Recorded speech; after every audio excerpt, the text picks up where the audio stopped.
जय श्री राम। कैसे आप सब? मैं जितेंद्र विजय भोजपुरी में आपका स्वागत है।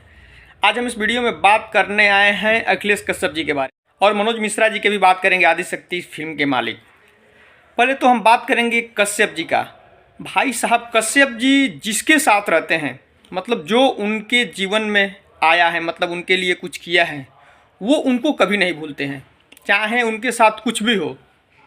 भाई साहब ये बात हम इसलिए कह रहे हैं कि एक अखिलेश कश्यप जी का हमने पोस्ट देखा, उन्होंने अपने इंस्टा आईडी पे पोस्ट किए थे। उस पोस्ट में लिखा हुआ था कि अपनी बहन की शादी छोड़ के मनोज मिश्रा जी के तिलक समारोह में शामिल हुए। भाई साहब ये कमाल की बात है, क्योंकि इसलिए ये बात हम बोल रहे हैं कि किसी के घर अगर शादी होगा, किसी के घर होगा, वो दूसरे के यहाँ नहीं जाएगा, इसलिए कि भाई उसमें भी उनका बहन का शादी है, फिर भी उन्होंने शादी छोड़ के मनोज मिश्रा जी के तिलक में शामिल हुए। ये पोस्ट आप खुद ही एक बार स्क्रीनशॉट देख लीजिए।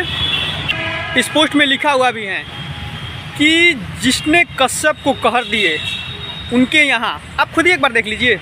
ये इसीलिए ये हम बात बोल रहे हैं कि कश्यप जी किसी के साथ अगर उनके लिए कोई कुछ किया है, उनके साथ वो एकदम खुल कर रहते। ये सही बात है भाई साहब, जो आपके लिए कुछ करता है तो आपको भी उनके लिए करना चाहिए। आप सब इस विषय में क्या कहते हैं? चलिए फिलहाल इस वीडियो में इतना है। वीडियो को लास्ट तक देखने के लिए धन्यवाद। जाते जाते आप चैनल को सब्सक्राइब करके जरूर जाइएगा। जय माता दी।